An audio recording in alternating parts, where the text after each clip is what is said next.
ಕೆಪಿಸಿಸಿಯ 100 ಕಚೇರಿಯ ಶಂಕುಸ್ಥಾಪನೆ ಬಳಿಕ ಅಧ್ಯಕ್ಷ ಸ್ಥಾನವನ್ನು ತೊರೆಯುತ್ತಾರೆ. ಯಾರು ಕೂಡ ಪರ್ಮನೆಂಟ್ ಆಗಿ ಇರಕ್ಕಾಗಲ್ಲ ಅಂತ ಡಿಕೆ ಶಿವಕುಮಾರ್ ಹೇಳಿದ್ಯಾಕೆ?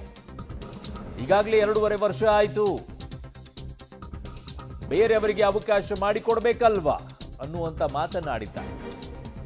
ಮಲ್ಲಿಕಾರ್ಜುನ್ ಖರ್ಗೆ ರಾಹುಲ್ ಮುಂದುವರಿಯೋಕೆ ಹೇಳಿದ್ರು, ಹಾಗಾಗಿ ಮುಂದುವರೆದಿದ್ದೀನಿ. ಸೊ ಈಗ ಬದಲಾವಣೆಯ ಮಾತನಾಡ್ತಾ ಇದ್ದ. ಎಷ್ಟು ದಿನ ಹೈಕಮಾಂಡ್ ಹೇಳುತ್ತೋ ಅಲ್ಲಿವರೆಗೂ ಮುಂದುವರಿತೀನಿ ಅಂತ ಡಿಕೆ ಶಿವಕುಮಾರ್ ಅವರು ಹೇಳ್ತಾ ಇರೋದು.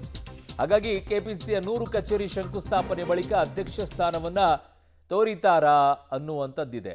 ಅಥವಾ ಅದು ಇನ್ನೊಂದು ರೀತಿಯಾದಂಥ ಆಟನ ಗೊತ್ತಿಲ್ಲ. ಈಗ ಅವರು ಯಾವ ರೀತಿಯಾದಂಥ ಆಟವನ್ನ ಆಡ್ತಾ ಇದ್ದಾರೆ ಏನು ಅಂತ ಹೇಳಿ. Train to set in train ಇದನ್ನ ಎಕ್ಸಾಂಪಲ್ ಪ್ರೆಸಿಡೆಂಟ್ ಯಾವ ರೀತಿ ಅಧ್ಯಕ್ಷ ಆದವ್ರು ಕೆಲಸ ಮಾಡ್ಕೊಂಡು ಹೋಗ್ಬೇಕು ಅನ್ನೋ ದೃಷ್ಟಿಯಿಂದ ಅವರು ಡಿಸಿಪ್ಲಿನ್ ನಾವು ಮೇಂಟೈನ್ ಮಾಡಬೇಕಾಗ್ತದೆ. ನಮ್ಮ ಪಾರ್ಟಿಗೆ ಏನಾದ್ರು ಒಂದು ಗುರುತನ್ನು ಬಿಟ್ಟು ಹೋಗ್ಬೇಕಾಗ್ತದೆ, ಕಟ್ಟಡಗಳನ್ನ ಕಟ್ಟಬೇಕಾಗ್ತದೆ. ಸೊ ಹಂಗೆ ಮೆಂಬರ್ಶಿಪ್ನ ಜಾಸ್ತಿ ಮಾಡಬೇಕಾಗ್ತದೆ.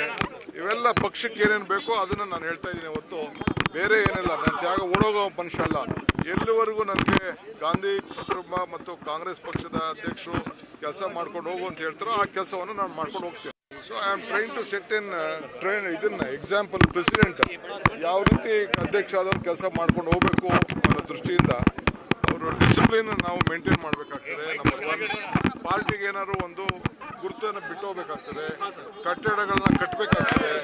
ಸೊ ಹಂಗೆ ಮೆಂಬರ್ಶಿಪ್ನ ಜಾಸ್ತಿ ಮಾಡಬೇಕಾಗ್ತದೆ. ಇವೆಲ್ಲ ಪಕ್ಷಕ್ಕೆ ಏನೇನು ಬೇಕೋ ಅದನ್ನು ನಾನು ಹೇಳ್ತಾ ಇದ್ದೀನಿ ಹೊತ್ತು ಬೇರೆ ಏನಿಲ್ಲ. ನಾನು ತ್ಯಾಗ ಓಡೋಗೋ ಮನುಷ್ಯ ಅಲ್ಲ.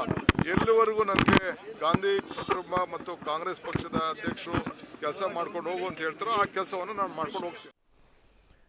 ನನ್ನ ಸಹೋದ್ಯೋಗಿ ಪೊಲಿಟಿಕಲ್ ಬ್ಯೂರೋಯಿಂದ ಸುಖೇಶ್ ನನ್ನ ಸಂಪರ್ಕಕ್ಕೆ ಸಿಗ್ತಾ ಇದ್ದಾರೆ. ಸುಖೇಶ್, ಈಗ ಮಾನ್ಯ ಉಪಮುಖ್ಯಮಂತ್ರಿಗಳು ಯಾವ ರೀತಿಯಾದಂಥ ಮೆಸೇಜ್ ಅನ್ನು ಕೊಡೋಕೆ ಬಯಸ್ತಾ ಇದ್ದಾರೆ ಹೈಕಮಾಂಡಿಗೆ? ಒಂದು ಸ್ಪಷ್ಟ ಎಲ್ಲ ಒಂದ್ ಕಡೆ ದೆಹಲಿಯಲ್ಲಿ ಇದ್ದಾಗ DCM DK ಶಿವಕುಮಾರ್ ಅವರು KPCC ಅಧ್ಯಕ್ಷ ಸ್ಥಾನಕ್ಕೆ ರಾಜೀನಾಮೆ ಕೊಡ್ತಾರೆ ಅನ್ನುವಂಥ ವದಂತಿಗಳು ಹರಿದಾಡಿತ್ತು. ಆ ವದಂತಿಗಳ ಬೆನ್ನಲ್ಲೇ ನಾನು ಯಾಕೆ ಹಾಗೆ ಮಾಡಲಿ ಅಥವಾ ನಾನು ಯಾರನ್ನು ಬ್ಲ್ಯಾಕ್ ಮೇಲ್ ಮಾಡಲಿ ಒಂದು ಸಮರ್ಥನೆ ಕೊಟ್ಟಿದ್ರು. ಆದರೆ ಈಗ ಅವ್ರು ಹೇಳ್ತಾ ಇರುವಂಥದ್ದು ಒಂದು ಸ್ಪಷ್ಟ ಸಂದೇಶ. ಒಂದು ಪಕ್ಷದ ಒಳಗಿನ ವಿರೋಧಿಗಳಿಗೆ, ಮತ್ತೊಂದು ಹೈಕಮಾಂಡ್, ಇಬ್ಬರಿಗೂ ಕೂಡ ಏಕಕಾಲಕ್ಕೆ ಸಂದೇಶ ಕೊಡುವ ಪ್ರಯತ್ನದ ಭಾಗನ ಅನ್ನುವಂಥದ್ದು. ಯಾಕಂದರೆ DK ಶಿವಕುಮಾರ್ ಅವರ KPCC ಅಧ್ಯಕ್ಷ ಸ್ಥಾನ ಯಾವಾಗ ಬೇಕಾದ್ರೂ ಬದಲಾಗುತ್ತೆ ಅನ್ನುವಂಥ ನಿಟ್ಟಿನಲ್ಲಿ ಅಧ್ಯಕ್ಷರ ರೇಸ್ಗೆ ಸಾಕಷ್ಟು ಜನ ಇಳಿದವು. ಸತೀಶ್ ಜಾರಕಿಹೊಳಿ ಒಳಗೊಂಡಂತೆ ಸಾಕಷ್ಟು ಜನ ಪ್ರಯತ್ನ ಆರಂಭಿಸಿದ್ರು. ಆದರೆ ನಾನಿಲ್ಲಿ ಪರ್ಮನೆಂಟ್ ಆಗಿರಲ್ಲ, ಆದರೆ ಗಾಂಧಿ ಕುಟುಂಬ ಹೇಳೋವರೆಗೂ ನಾನು ಇಲ್ಲೇ ಇರ್ತೀನಿ ಅನ್ನುವ ಮೂಲಕವಾಗಿ ಗಾಂಧಿ ಕುಟುಂಬ ಅಷ್ಟು ಸುಲಭಕ್ಕೆ ಹೇಳುತ್ತಾ ಅನ್ನುವಂಥದ್ದು ಪ್ರಶ್ನೆ. ಯಾಕಂದರೆ ಪವರ್ ಶೇರಿಂಗ್ನ ಕಮಿಟ್ಮೆಂಟ್ ಈಗ ಗಾಂಧಿ ಕುಟುಂಬದ ಅಂಗಳದಲ್ಲಿದೆ ಚೆಂಡು.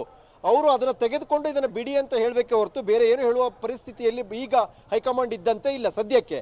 ಹಾಗಾಗಿ ಇಲ್ಲೊಂದು ಕಡೆ ಪವರ್ ಶೇರಿಂಗ್ ಆಗುವವರೆಗೂ KPCC ಅಧ್ಯಕ್ಷರಾಗಿ ಇವ್ರನ್ನೇ ಮುಂದುವರಿಸಬೇಕಂತ ಅನಿವಾರ್ಯತೆಯೂ ಕೂಡ ಕಾಂಗ್ರೆಸ್ ಹೈಕಮಾಂಡ್ಗೆ ಎದುರಾಗ್ಬೋದು.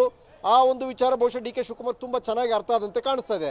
ಅದು ಒಂದು ಭಾಗ. ಆದರೆ ಮತ್ತೊಂದು ಕಡೆ ಇವರು ರಾಜೀನಾಮೆ ಕೊಡ್ತಾರೆ ಅಂತ ಹೇಳೋರಿಗೆ ನಾನೇನು ಪರ್ಮನೆಂಟ್ ಆಗಿರಲ್ಲಪ್ಪ, ಬೇರೆಯವ್ರು ಬರಲೇಬೇಕು ಅನ್ನುವ ಮೂಲಕವಾಗಿ ಆಹ್ವಾನವನ್ನು ಕೊಟ್ಟಿದ್ದಾರೆ. ಆದರೆ ಗಾಂಧಿ ಕುಟುಂಬ ಹೇಳೋವರಿಗೆ ಇರ್ತೀನಿ ಅನ್ನುವ ಮೂಲಕವಾಗಿ ಬೇರೆಲ್ಲ ಲೆಕ್ಕಾಚಾರಿಗೆ ಒಂದು ಫುಲ್ ಸ್ಟಾಪ್ ಅನ್ನು ಇಡುವಂಥ ರೀತಿಯಲ್ಲಿ ಒಂದು ಮಾಸ್ಟರ್ ಸ್ಟ್ರೋಕ್ ಅನ್ನು ಯೂಸ್ ಮಾಡದಂತೆ ಕಾಣಿಸ್ತಾ ಇದೆ. ಅರುಣ್, ಇಲ್ಲಿ ಮಾನ್ಯ DK ಶಿವಕುಮಾರ್ ಅವರು ಹೊಸ ತಂತ್ರವನ್ನು ಬಳಕೆ ಮಾಡ್ತಾ ಇದ್ದಾರೆ. ಯಾಕೆ ಅಂತಂದ್ರೆ ಮುಖ್ಯಮಂತ್ರಿ ಸ್ಥಾನ ಕೊಡದೇ ಇದ್ರೂ ಕೂಡ ದಲಿತರಿಗೆ KPCC ಅಧ್ಯಕ್ಷ ಸ್ಥಾನ ಕೊಡಬೇಕು ಅನ್ನುವಂಥ ಕೂಗು ಬಹುದೊಡ್ಡದಾಗಿ ಕೇಳಿ ಬರ್ತಾ ಇತ್ತು.